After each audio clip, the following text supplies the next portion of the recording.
Los toltecas. Hace miles de años los toltecas eran conocidos en todo el sur de México como mujeres y hombres de conocimiento. Los antropólogos han definido a los toltecas como una nación o una raza, pero de hecho eran científicos y artistas que formaron una sociedad para estudiar y conservar el conocimiento espiritual y las prácticas de sus antepasados.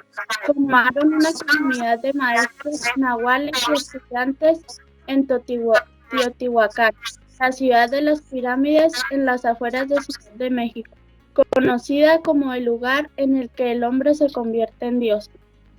A lo largo de los milenios, los nahuales se vieron forzados a perder su sabiduría ancestral y a mantener su existencia en secreto. La conquista europea, guía a un agresivo mal uso del poder personal por parte de algunos aprendices, hizo necesario proteger el conocimiento de aquellos que no estaban preparados para utilizarlo con buen juicio o que hubieran podido usarlo mal intencionadamente para obtener beneficio personal.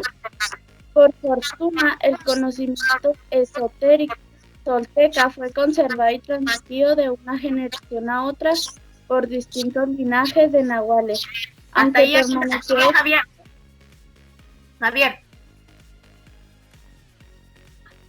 Dice, aunque permaneció oculto el secreto durante cientos de años, las antiguas profecías vaticaban que llegaría un momento en el que sería necesario devolver la sabiduría de la gente. Ante don Miguel Ruiz, un nahual del linaje de los guerreros del águila, han sido guiadas para divulgar las poderosas enseñanzas de los toltecas. El conocimiento surge en la misma unidad esencial de la palabra de la que parte todas las tradiciones históricas, sagradas y del mundo. Aunque no es una religión que respete todos los maestros espirituales que han enseñado en la tierra, si bien abarca el espíritu, resulta más preciso descubrirlo como de manera de vivir, que distingue la facilidad del acceso a la felicidad y el amor.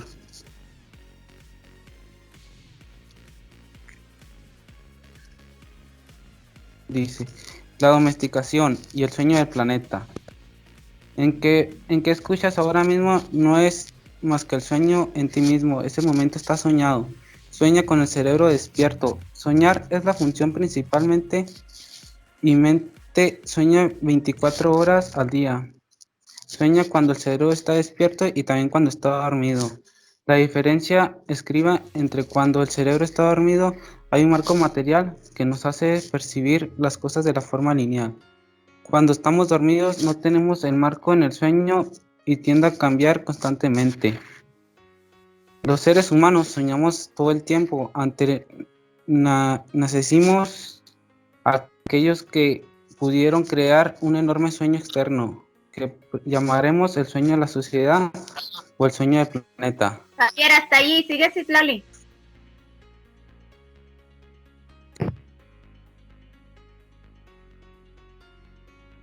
Voy.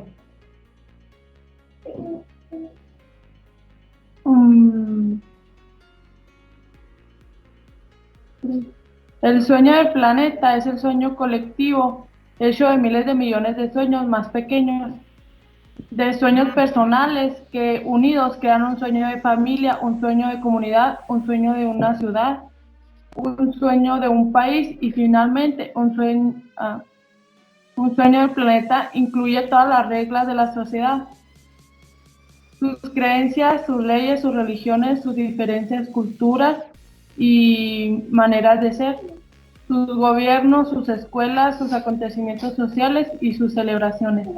Nacemos con la capacidad de aprender a soñar y los seres humanos que nos preceden nos enseñan a soñar de la forma en la que la sociedad.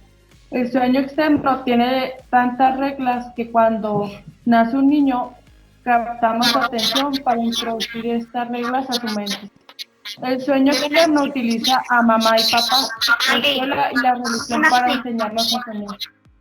La atención es la capacidad Citlali, está ahí, mija. Sigue Nancy. Ok. La atención es la capacidad que tenemos de discernir y centrarnos en aquello que queremos percibir. Percibimos millones de cosas simultáneamente, pero utilizamos nuestra atención para retener en el primer plano de nuestra mente lo que nos interesa. Los adultos que nos rodeaban captaron nuestra atención y por medio de la repetición inducieron información en nuestra mente. Así es como aprendimos todo lo que sabemos. Utilizando nuestra atención, aprendemos en realidad completa un sueño completo.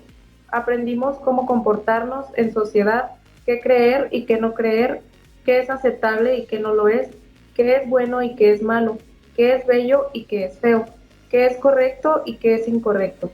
Ya estaba todo allí, todo el conocimiento, todos los conceptos y todas las reglas sobre la manera de comportarnos en el mundo. Cuando íbamos al colegio, nos sentábamos en una silla pequeña y prestábamos atención a lo que el maestro nos enseñaba. Cuando íbamos a la iglesia, prestábamos atención a lo que el sacerdote o el pastor nos decía.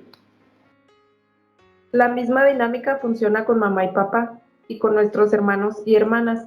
Todos intentaban captar nuestra atención y también... ya me perdí.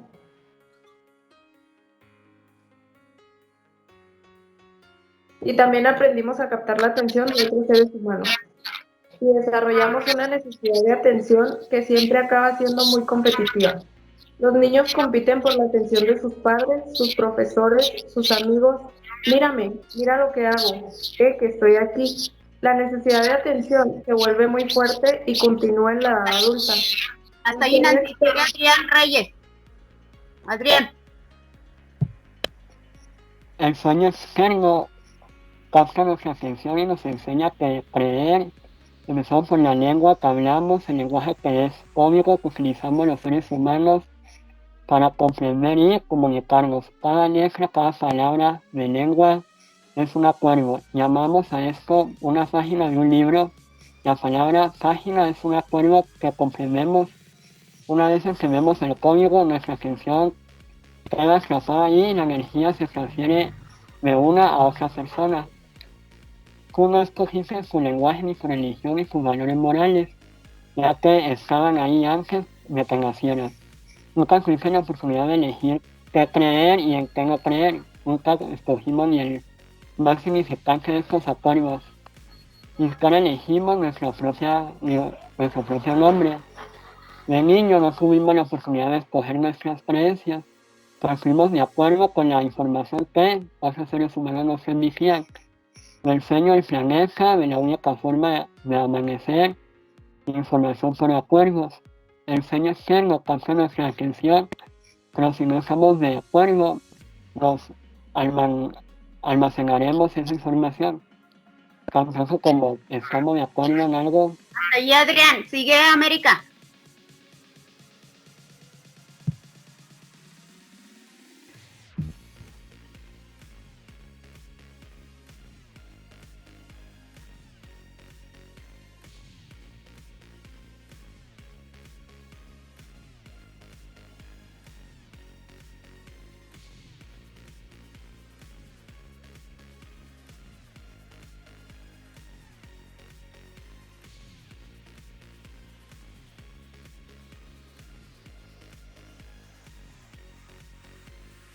América, ¿tienes desactivado el micrófono, mija? Activa el micrófono. A ver, ¿ya? Sí. No los creeremos y a eso le llamamos fe. Tener fe es creer incondicionalmente. Así es como aprendimos cuando éramos niños. Los niños creen todo lo que le dicen los adultos. Estábamos de acuerdo con ellos, y nuestra fe era tan fuerte que el sistema de creencias que se nos había transmitido controlaba totalmente el sueño de nuestra vida. No escogimos estas creencias, y aunque quizás nos rebeláramos contra ellas, no éramos lo bastante fuertes para que nuestra rebelión triunfase. El resultado es que nos rendimos a las creencias mediante nuestro acuerdo. Llamo a este proceso la domesticación de los seres humanos. A través de esta domesticación aprendimos a vivir y a soñar. En la domesticación humana, la información del sueño externo se transfiere al sueño interno y crea todo nuestro sistema de creencias. En primer lugar, al niño se le enseña el nombre de las cosas: mamá, papá, leche, botella. Día a día en casa, en la escuela, en la iglesia y desde la televisión nos dicen cómo hemos de vivir, qué tipo de comportamiento es aceptable. El sueño externo nos enseña cómo ser seres humanos. Tenemos todo un concepto de lo que es una mujer y de lo que es un hombre. Y también aprendemos a juzgar. Nos juzgamos a nosotros mismos, juzgamos a otras personas, América, juzgamos a nuestros vecinos. Samara.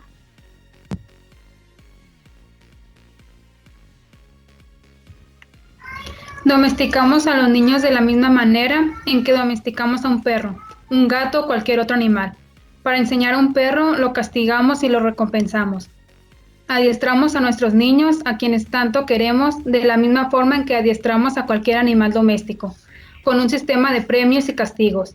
Nos decían, eres un niño bueno o eres una niña buena, cuando hacíamos lo que mamá y papá querían que hiciéramos.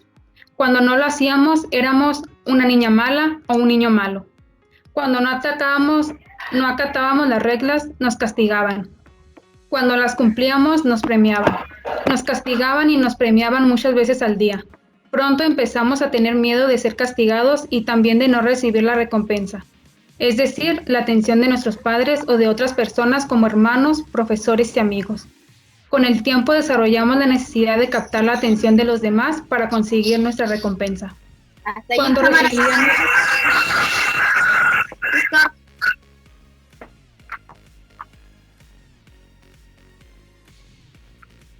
Víctor, activa la cámara, síguele ahí. Cuando recibíamos el premio nos sentíamos bien y por ello continuábamos haciendo lo que los demás querían que hiciéramos.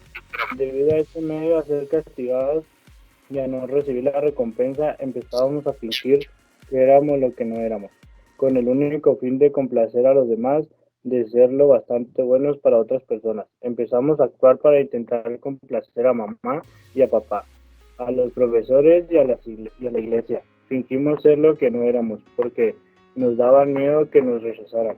El miedo a ser rechazados se convirtió en el miedo a no ser lo bastante buenos. Al final acabamos siendo alguien que no éramos. Nos convertimos en una copia de las credenciales de mamá, las credenciales de papá, las credenciales de la sociedad y las creencias de la religión. En el proceso de domesticación predimos todas nuestras tendencias naturales y cuando fuimos lo bastante mayores para que nuestra mente lo comprendiera, aprendimos a decir que no. El adulto decía, no hagas esto y no hagas lo otro. Sí, nosotros nos rebelábamos y respondíamos, no.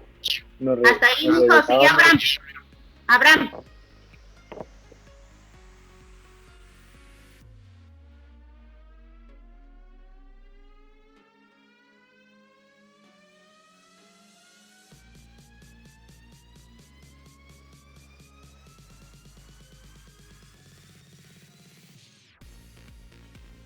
Abraham.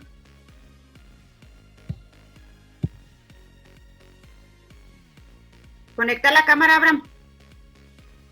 Y el audio.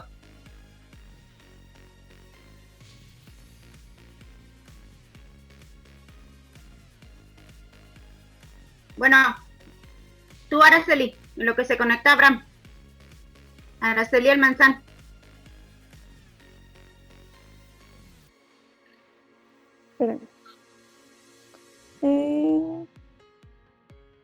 Nos rebelamos para defender nuestra libertad. Queríamos ser nosotros mismos, pero éramos muy pequeños y los adultos eran grandes y fuertes. Después de cierto tiempo empezamos a sentir miedo porque sabíamos que cada vez que hiciéramos algo incorrecto recibiríamos un castigo. La domesticación es tan poderosa que en un determinado momento de nuestra vida ya no es necesario que nadie nos domestique. Necesitamos que mamá o papá, la escuela o la iglesia nos domestiquen. Estamos también entrenados que somos nuestros propios domadores. Somos un animal autodoméstico, ahora nos domesticamos a nosotros mismos. Según el sistema de creencia que nos transmitieron y utilizamos el mismo sistema de castigo y recompensa.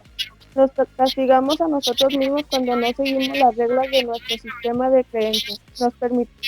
Nos premiamos cuando somos un niño bueno o una niña buena. Nuestro sistema de creencias es como el libro de la ley, que gobierna nuestra mente, no es cuestionable. Cualquier cosa que esté en este libro de la ley es nuestra verdad. Basamos todo nuestro juicio en él. Daniel. Daniel. Porque no. Ah, no.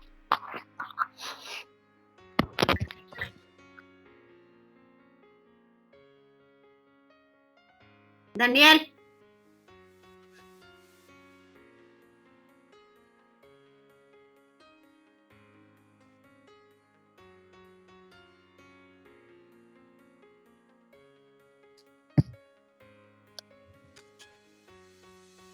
Daniel, activa el micrófono, mijo. Daniel, activa el micrófono.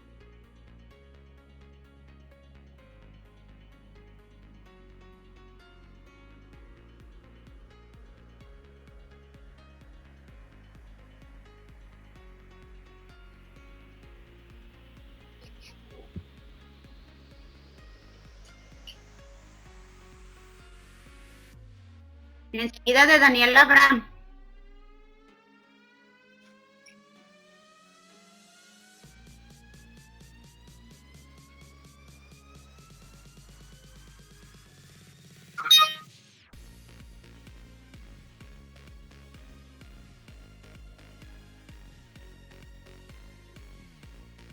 Bueno, sigue tú, Abraham, en lo que Daniel arregla sus fallos.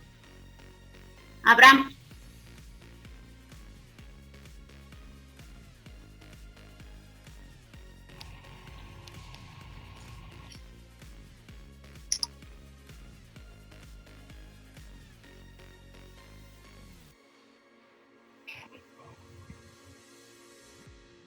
Abraham.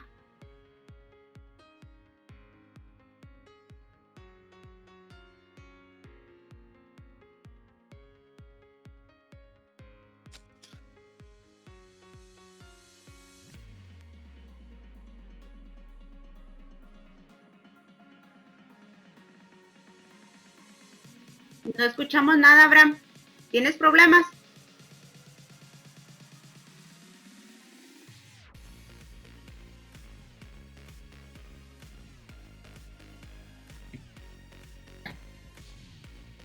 Daniel, ¿todavía no te puedes restablecer?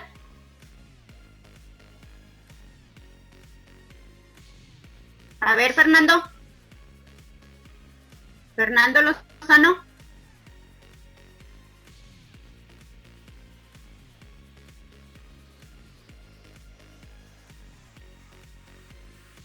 Fernando.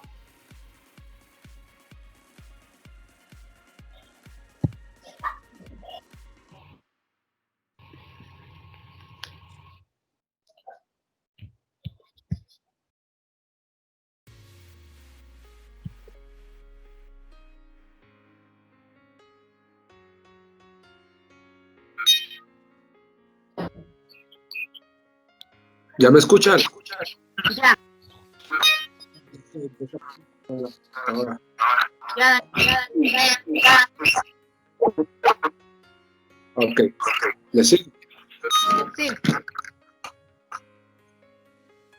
Durante el proceso de domesticación se programaron en nuestra mente incluso leyes morales como los 10 mandamientos.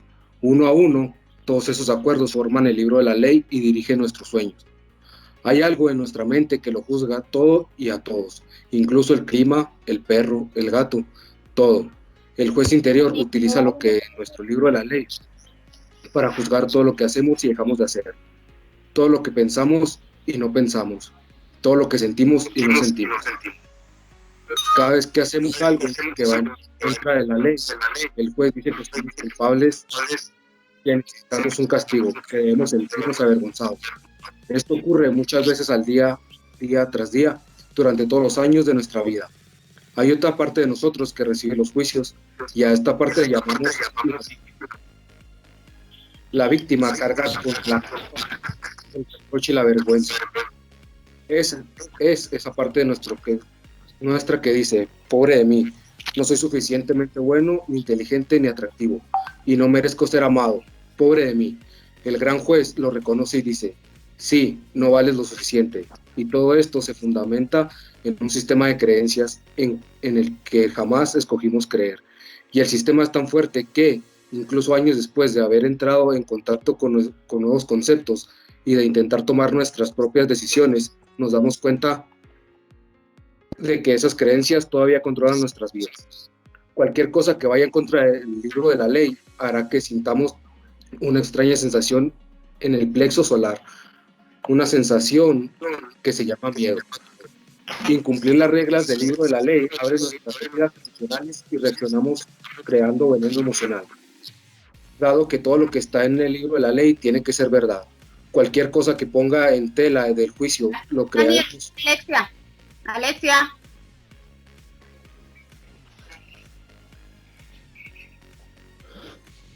Por este motivo necesitamos una gran valentía para desafiar nuestras propias creencias, porque aunque sepamos que las escogimos, también es cierto que las aceptamos. El acuerdo es tan fuerte que incluso cuando sabemos que el concepto es erróneo, sentimos la culpa, el reproche y la vergüenza que aparecen cuando actuamos en contra de esas reglas. De la misma forma en que el gobierno tiene un código de leyes que dirige el sueño de la sociedad, nuestro sistema de creencias es el libro de la ley que gobierna nuestro sueño personal. Todas estas leyes existen en nuestra mente, creemos en ellas y nuestro juez interior lo basa todo en ellas. El juez decreta y la víctima sufre la culpa y el castigo, pero ¿quién dice que este sueño sea justo? La verdadera justicia consiste en pegar solo una vez por cada error. Lo que es verdaderamente injusto es pagar varias veces por el mismo error. ¿Cuántas veces pagamos por un mismo error? La respuesta es miles de veces. El ser humano es el único animal sobre la tierra que paga miles de veces por el mismo error. Los demás animales pagan solo una vez por cada error, pero nosotros no. Tenemos una gran memoria.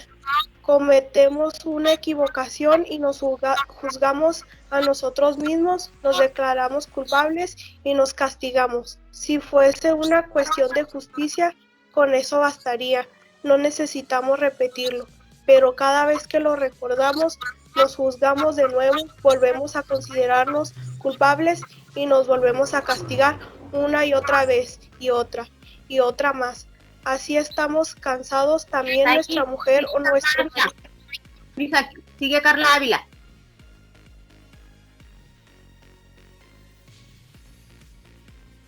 Sí estamos cansados también o nuestro marido. Nos recuerda el error y así volvemos a juzgarnos, nos castigamos otra vez y nos volvemos a sentir culpables. ¿Acaso es esto justo? ¿Cuántas veces hacemos que nuestra pareja, nuestros hijos o nuestros padres paguen por el mismo error? Cada vez que recordamos el error, los culpamos de nuevo y les enviamos todo el veneno emocional que sentimos frente a la injusticia, hacemos que vuelva a pagar por ello. Eso es justicia. El juez de la mente está equivocado porque el sistema de creencias, el libro de la ley, es erróneo. Todo el sueño se fundamenta en una ley falsa. El 95% de las creencias que hemos almacenado en nuestra mente no son más que mentiras, y si sufrimos es porque creemos en todas ellas. En el sueño del planeta, a los seres humanos les resulta normal sufrir, vivir con miedo y crear dramas emocionales. El sueño externo no es un sueño placentero, es un sueño lleno de violencia, de miedo, de guerra, de injusticia. El sueño personal de los seres humanos varía, pero en conjunto es una pesadilla. Si observamos la sociedad humana, comprobamos que es un lugar en el que resulta muy difícil vivir, porque está gobernado por el mal. En el mundo entero vemos sufrimiento, cólera, venganza, adicciones, violencia en las calles y una tremenda injusticia. Esto existe en diferentes niveles en los distintos países del mundo, pero el miedo controla el sueño externo. Si Hasta ahí, comparamos, Guadalupe Ontiveros. Si comparamos el sueño de la sociedad humana con la descripción del infierno que las distintas religiones de todo el mundo han divulgado, descubrimos que son exactamente iguales. Las religiones dicen que si el infierno es un lugar de castigo, de miedo, de dolor y de sufrimiento, un lugar donde el fuego te quema, cada vez que sentimos emociones como la cólera, los celos, la envidia o el odio, experimentamos un fuego que arde en nuestro interior. Vivimos en un sueño del infierno. Si consideramos que el infierno es un estado de ánimo, entonces nos rodea por todas partes. Tal vez otras personas nos adviertan que si no hacemos lo que ellas dicen que deberíamos de hacer, iríamos al infierno, pero ya estamos en el infierno. Incluso la gente que nos dice eso. Ningún ser humano puede condenar a otro al infierno porque ya estamos en él. Es cierto que los demás podemos llevarnos a un infierno todavía más profundo, pero únicamente si nosotros se lo permitimos. Cada ser humano, hombre o mujer, tiene un sueño personal. Y al igual que ocurre con el sueño de la sociedad, a menudo está dirigido por el miedo. Aprendemos a soñar el infierno en nuestra propia vida, en nuestro sueño personal. El mismo miedo se manifiesta de distintas maneras en cada persona, por supuesto, pero todos sentimos cólera, celos, odio, envidia y otras emociones negativas. Nuestro sueño personal también puede convertirse en una pesadilla permanente en el que sufrimos y vivimos en un estado de miedo constante. Sin embargo, no es necesario que nuestro sueño sea una pesadilla. Podemos disfrutar de un sueño agradable. Hasta ahí, Guadalupe. Sigue Fernando. ¿Sí me escucha, Miss? Sí, Fernando. Ok. Toda la humanidad busca la verdad, la justicia y la belleza. Estamos inmersos en una búsqueda eterna de la verdad porque solo creemos en las mentiras que hemos almacenado en nuestra mente.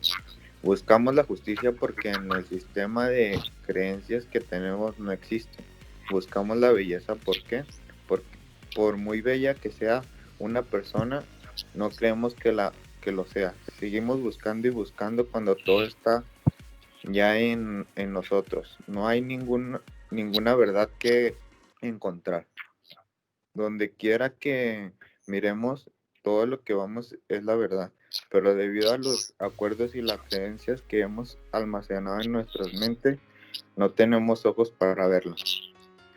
No vemos la verdad porque estamos ciegos. Lo que nos ciega son todas esas falsas creencias que tenemos en la mente. Necesitamos sentir que tenemos razón y que los demás están equivocados.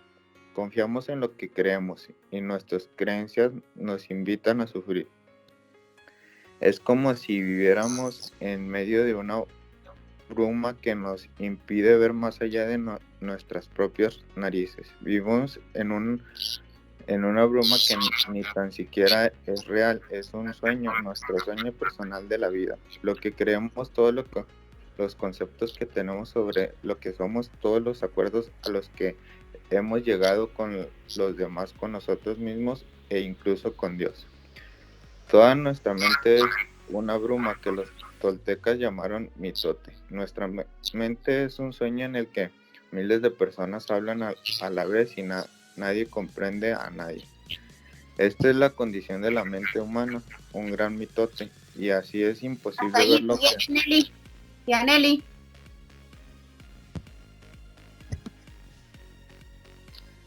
Y así es importante ver lo que realmente somos. En la India lo llaman Maya, que significa ilusión, en nuestro concepto de yo soy todo lo que creemos. Somos nosotros mismos, el mundo, todos los conceptos y programas que tenemos en la mente, todos esos mitotes. Nos resulta imposible ver quiénes somos verdaderamente, nos resulta imposible ver que no somos libres. Esta es la razón por la cual los humanos nos resistimos a la vida. Estamos vivos en nuestro mayor miedo. No es la muerte, nuestro mayor miedo es arriesgarnos a vivir, correr el riesgo de estar vivos y de expresar lo que realmente somos. Hemos aprendido a vivir intentando satisfacer las exigencias de otras personas. Hemos aprendido a vivir según los puntos de vista de los demás por miedo a no ser aceptados y de no ser lo suficientemente buenos para otras. Durante el proceso de domesticación nos formamos una imagen mental de la perfección con el fin de tratar de lo suficientemente buenos. Creemos una imagen de cómo deberíamos ser para que los demás nos acepten. Intentamos complacer especialmente a los que nos aman, como papá y mamá, nuestros hermanos y hermanas mayores. Estar suficientemente buenos para ellos, creemos una imagen de perfección, pero no encajamos en ella. Creemos esa imagen, pero no es una imagen real. Bajo ese punto de vista nunca seremos perfectos, nunca. Abraham, ahora sí. ¿Sí me escucha? Sí. Como no somos perfectos, nos rechazamos a nosotros mismos. El grado de rechazo depende de los efectivos que han sido los adultos. Para nuestra tras la domesticación, ya no se trata de que seamos lo suficientemente buenos para los demás. No somos lo bastante buenos para nosotros mismos, porque nos encajamos en nuestra propia imagen de perfección. Nos resulta imposible perdonarnos por no ser lo que deberíamos ser, o mejor dicho, no es quien creemos que deberíamos ser. Nos podemos perdonarnos por no ser perfectos. Sabemos que no somos lo que creemos que deberíamos ser, de modo que nos sentimos falsos, frustrados y deshonestos. Intentarnos ocultarnos y fingimos ser lo que no somos. El resultado es un sentimiento de falta de autenticidad y una necesidad de utilizar máscaras sociales para evitar lo que los demás se den cuenta. Nos da mucho miedo que alguien descubra que no somos lo que pretendemos ser. También juzgamos a los demás según nuestra propia imagen de la perfección y naturalmente nos alcanzan. Víctor, enseguida.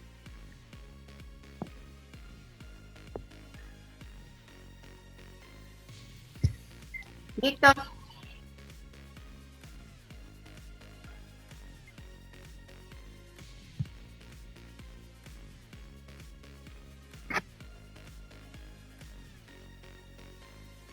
Víctor. Bueno, Ixamara. Ixamara. Nos deshonramos a nosotros mismos solo para complacer a otras personas. Incluso llegamos a dañar nuestro cuerpo para que los demás nos acepten. Vemos adolescentes que se drogan con el único fin de no ser rechazados por otros adolescentes. No son conscientes de que el problema estriba en que no se aceptan a sí mismos. Se rechazan porque no son los que pretenden ser. Desean ser de una manera determinada, pero no lo son. Y esto hace que se sientan culpables y avergonzados. Los seres humanos nos castigamos a nosotros mismos sin cesar por no ser como creemos que deberíamos ser. Nos maltratamos a nosotros mismos y utilizamos a otras personas para que no nos maltraten. Pero nadie nos maltrata más que nosotros mismos. El juez, la víctima y el sistema de creencias son los que nos llevan a hacerlo. Es cierto que algunas personas dicen que su marido o su mujer, su madre o su padre los maltrató, pero sabemos que nosotros nos maltratamos todavía más. Nuestra manera de juzgarnos es la peor que existe. Si cometemos un error delante de los demás, intentamos negarlo y taparlo. Pero tan pronto como estamos solos, el juez se vuelve tan tenaz y el reproche es tan fuerte que nos sentimos realmente estúpidos, inútiles o indignos. Nadie en toda tu vida te ha maltratado más que tú mismo. El límite del maltrato que tolerarás de otra persona es exactamente el mismo al que tú te sometes tú. Si alguien llega a maltratarte un poco más, lo más probable es que te alejes de esa persona. Sin embargo, si alguien te maltrata un poco menos de lo que sueles maltratarte tú, seguramente continuarás con esa relación y la tolerarás siempre. Sí, Araceli. Araceli. Ahí voy, maestra. Si te castigas de forma exagerada, es posible que incluso llegues a tolerar a alguien que te agrade físicamente, te humille y te trate como si fueras basura. ¿Por qué? Porque de acuerdo con tu sistema de creencias dices, me lo merezco. Esta persona me hace un favor al estar conmigo, no soy digno de amor ni de respeto. No soy suficientemente bueno. Necesitamos que los demás nos acepten y nos amen, pero nos resulta imposible aceptarnos y amarnos a nosotros mismos. Cuanta más autoestima tenemos, menos maltratamos el adulto. Nace de autorrechazo y esto de la imagen que tenemos de lo que significa ser perfecto y de la imposibilidad de alcanzar esa idea. Nuestra imagen de perfección es la razón por la cual nos rechazamos, es el motivo por el cual no nos aceptamos a nosotros mismos, tal y como somos, y no aceptamos a los demás tal y como son. El preludio del nuevo sueño. Ha establecido millones de acuerdos contigo mismo, con otras personas, con el sueño que es tu vida, con Dios, con la sociedad, con tus padres, con tu pareja, con tus hijos. Pero los acuerdos más importantes son aquellos que has hecho contigo mismo. Esos acuerdos que te han dicho quién eres, qué sientes, qué crees y cómo debes comportarte. El resultado es lo que llamas a tu personalidad. En esos acuerdos dices, esto es lo que soy, esto es lo que creo, soy capaz de hacer ciertas cosas y hay otras que no puedo hacer. Esto es real y lo otro es fantasía. Esto es posible y aquello es imposible. Un solo acuerdo no... Nancy. Un solo acuerdo no sería un gran problema, pero tenemos muchos acuerdos que nos hacen sufrir, que nos hacen fracasar en la vida. Si quieres vivir con alegría y satisfacción, debes hallar la valentía necesaria para romper esos acuerdos que se basan en el miedo y reclamar tu poder personal. Los acuerdos que surjan del miedo requieren un gran gasto de energía, pero los que surgen del amor nos ayudan a conservar nuestra energía e incluso a aumentarla. Una determinada capacidad de poder personal se renueva cada día con el descanso. Desgraciadamente, gastamos todo nuestro poder personal primero en crear esos acuerdos y después en mantenerlos. Los acuerdos a los que hemos llegado consumen nuestro poder personal y el resultado es que nos sentimos impotentes. Solo nos queda el poder justo para sobrevivir cada día, porque utilizamos la mayor parte de él en mantener los acuerdos que nos atrapan en el sueño del planeta. ¿Cómo podemos cambiar todo el sueño de nuestra vida cuando ni siquiera tenemos poder para cambiar hasta el acuerdo más insignificante? Si somos capaces de reconocer que nuestra vida está gobernada por nuestros acuerdos y el sueño de nuestra vida no nos gusta, necesitamos cambiar los acuerdos. Hasta ahí, mija, sigue Víctor. Cuando finalmente estamos dispuestos a cambiarlos, habrá 4 acuerdos muy poderosos que nos ayudarán a romper aquellos otros que surjan del miedo y agoten nuestras energías. Cada vez que rompes un acuerdo, todo el poder que utilizaste para crearlo vuelve a ti. Si los adoptas, estos 4 acuerdos crearán el poder personal necesario para que cambies todo tu antiguo sistema de acuerdos. Necesitas una gran voluntad para adoptar los 4 acuerdos, pero si eres capaz de empezar a vivir con ellos, tu vida se transformará de una manera asombrosa. Verás cómo el drama del infierno desaparece delante de tus mismos ojos. En lugar de vivir en el sueño del infierno, crearás un nuevo sueño, tu sueño personal del cielo. El primer acuerdo es... Daniel, enseguida. El primer acuerdo, sé impecable con tus palabras. El primer acuerdo es más importante y también el más difícil de cumplir. Es tan importante que solo él ya serás capaz de alcanzar el nivel de existencia que yo denomino el cielo en la tierra. El primer acuerdo consiste en ser impecable con tus palabras. Parece muy simple, pero es sumamente poderoso. ¿Por qué tus palabras? Porque constituyen el poder que tienes para crear. Son un don que proviene directamente de Dios. En la Biblia, el Evangelio de San Juan empieza diciendo: en el principio existía el Verbo, y el Verbo está con Dios, y el Verbo era Dios. Mediante las palabras expresa tu poder creativo, lo que revelas todo. Independientemente de la lengua que hables, tu intención se pone de manifiesto a través de las palabras. Lo que sueñas, lo que sientes y que realmente eres, lo muestras por medio de las palabras. No son solo sonidos o símbolos escritos, son una fuerza. constituyen el poder que tienes para expresar y comunicar, para pensar y, en consecuencia, para crear los acontecimientos de tu vida. Puedes hablar. ¿Qué otro animal del planeta puede hacerlo? Las palabras son las herramientas más poderosas que tiene un ser humano, el instrumento de la magia, pero son como una espada de doble filo. Puede crear el sueño más bello o destruir todo lo que te rodea. Uno de los filos es el uso erróneo de las palabras, que crea un infierno en vida. El otro es impecabilidad de las palabras, que son solo engendrada belleza, Javier, enseguida. amor y cielo en la tierra. Javier. Dice, belleza y amor, y el cielo de la tierra. Según como utilices las palabras, te liberarán y te esclavizarán aún de lo que te imaginas. Toda la magia que posees se basa a las palabras, son pura magia, y si se utiliza más se convierten en magia negra. Esta magia es tan poderosa que sola palabra puede cambiar una vida o destruir millones de personas. Hace años, en Alemania, mediante el uso de las palabras, un hombre manipuló un país entero de gente muy inteligente. Los llevó a una gran guerra mundial solo con el poder de sus palabras, convencido para que cometiera los más atroces actos violentos. Activó miedo de la gente y de pronto, como gran explosión, empezaron las matanzas y en el mundo estalló en guerra. En todo el planeta los seres humanos han destruido otros seres humanos porque tenían miedo las palabras de Hitler, que eran basadas en creencias y acuerdos generados por el medio se recordan durante siglos. La mente humana es como un campo fértil en que continuamente se están plantando semillas.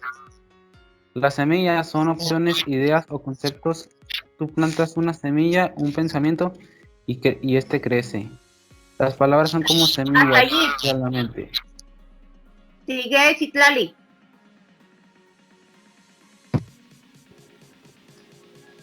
Y la mente humana es muy fértil. El único problema es que con demasiada frecuencia es fértil para las semillas del miedo. Todas las mentes humanas son fértiles, pero solo para la clase de semilla para la que se están preparadas. Lo importante es descubrir para la que están preparadas. Lo importante es descubrir para qué clase de semillas es fértil nuestra mente y prepararla para recibir la semilla del amor. Fíjate en el ejemplo de Hitler. Sembró todas aquellas semillas de miedo que crecieron muy fértiles y consiguieron una extraordinaria destrucción masiva. Teniendo en cuenta el pavoroso poder de las palabras, debemos comprender cuál es el poder que emana nuestra boca. Adrián Reyes.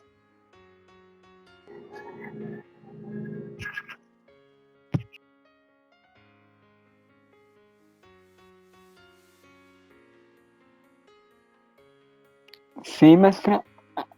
Todo ser humano es un mago por el medio de las palabras. Puede hechizar a alguien o liberarlo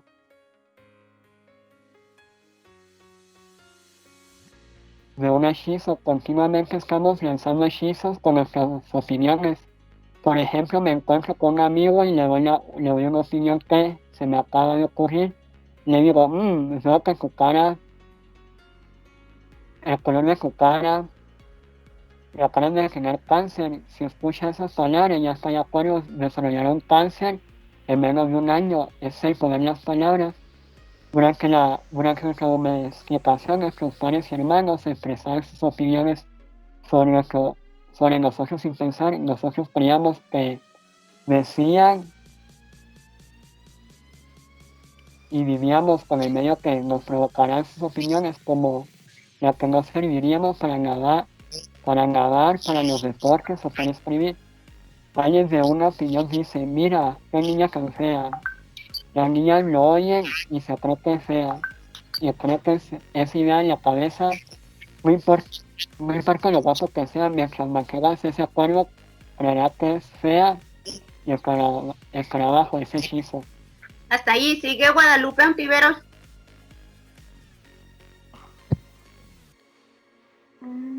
Las palabras captan nuestra atención. entrenan en nuestra mente y cambian por entero, pero bien o para mal, nuestras creencias. Otro ejemplo, quizás piensas que eres estúpido y tal vez lo hayas creído desde siempre. Este acuerdo es muy difícil de romper y es posible que te lleve a realizar muchas cosas con el único fin de convencerte de que realmente eres estúpido. Puede que haga algo y te digas a ti mismo, me gustaría ser inteligente, pero debo de ser estúpido, porque si no lo fuera, no habría hecho esto. La mente se mueve en cientos de direcciones diferentes y podríamos pasarnos días enteros atrapados únicamente por la creencia en nuestra propia estupidez. Pero un día, alguien capta tu atención y con palabras te hace saber que no eres estúpido. Crees lo que esa persona dice y llegas a un nuevo acuerdo.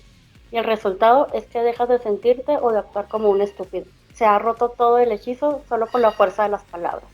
Y a la inversa, si crees que eres estúpido y alguien capta tu atención y te dice, sí, realmente eres la persona más estúpida que jamás haya conocido.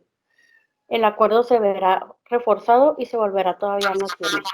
Veamos ahora lo que significa la palabra impecabilidad. Significa sin pecado.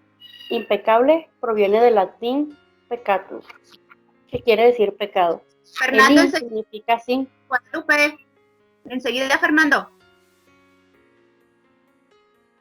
De modo que impecable quiere decir sin pecado. Las religiones hablan del pecado y de los pecadores. Guadalupe, dale chance a Fernando, mija.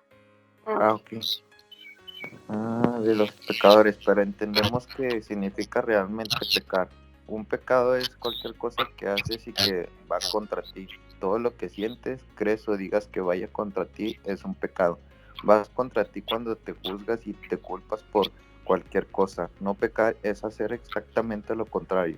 Ser impecable es no ir contra ti mismo. Cuando eres impecable, asumes la responsabilidad de tus actos, pero sin juzgarte ni culparte. Desde este punto de vista, todo el concepto de pecado deja de ser algo moral o religioso para convertirse en una cuestión de puro sentido común. El pecado empieza con el rechazo de uno mismo. El mayor pecado que cometes es rechazarte a ti mismo. En términos religiosos, el autorrechazo es un pecado mortal, es decir, que te conduce a la muerte. En cambio, la impecabilidad te conduce a la vida. Hasta ahí, explica.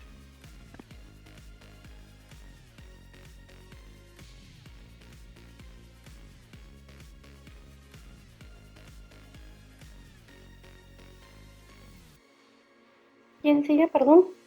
América.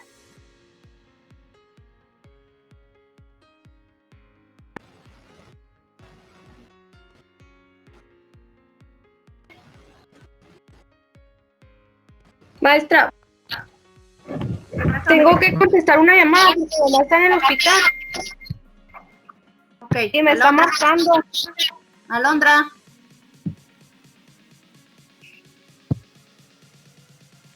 Ser impecable con tus palabras. Sí, ya. Ser impecable con tus palabras es no usarlas contra ti mismo. Si te veo en la calle y te llamo estúpido, puede parecer que utilizo esa palabra contra ti, pero en realidad la utilizo contra mí mismo, porque tú me odiarías por ello y tu odio no será bueno para mí. Por lo tanto, si me enfurezco y con mis palabras te envío todo mi veneno emocional, las estoy utilizando en mi contra. Si me amo a mí mismo, expresaré ese amor en mis relaciones contigo y seré impecable con mis palabras, porque la acción provoca una reacción semejante. Si te amo, tú me amarás. Si te insulto, me insultarás. Si siento gratitud por ti, tú la sentirás por mí.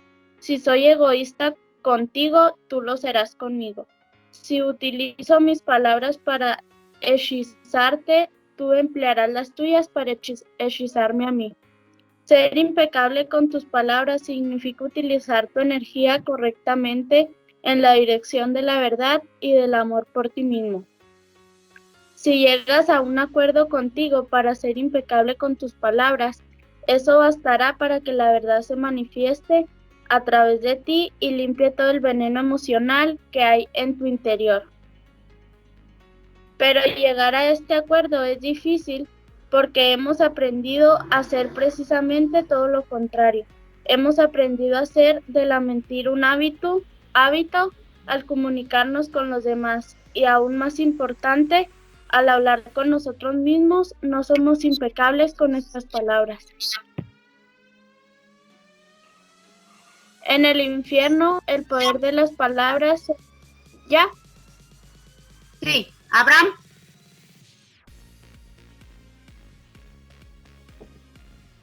En el infierno, el poder de las palabras se emplea de un modo totalmente erróneo.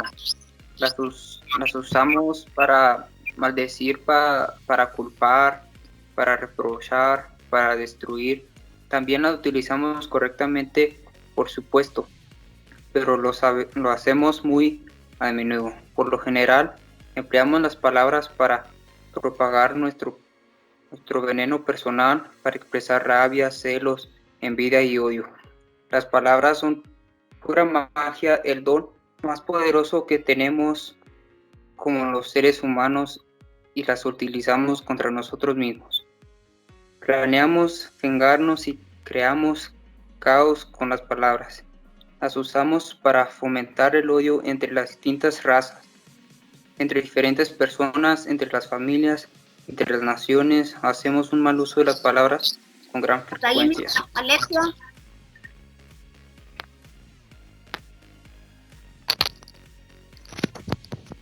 Con el uso erróneo de las palabras nos perjudicamos los unos a los otros y nos mantenemos mutuamente en un estado de miedo y duda.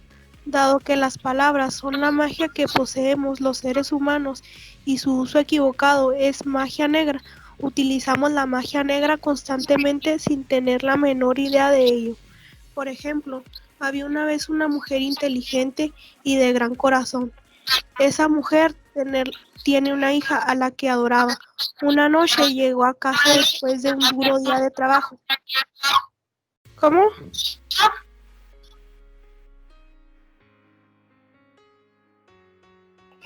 ¿Les sigo?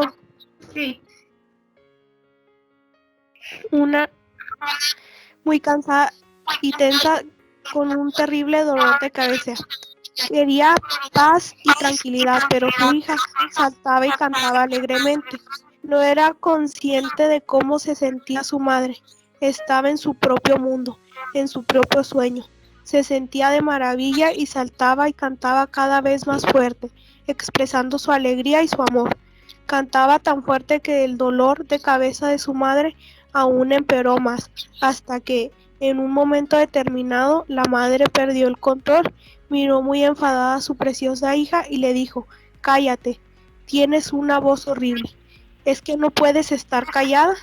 Lo cierto es que en ese momento la tolerancia de la madre frente a cualquier ruido era inexistente.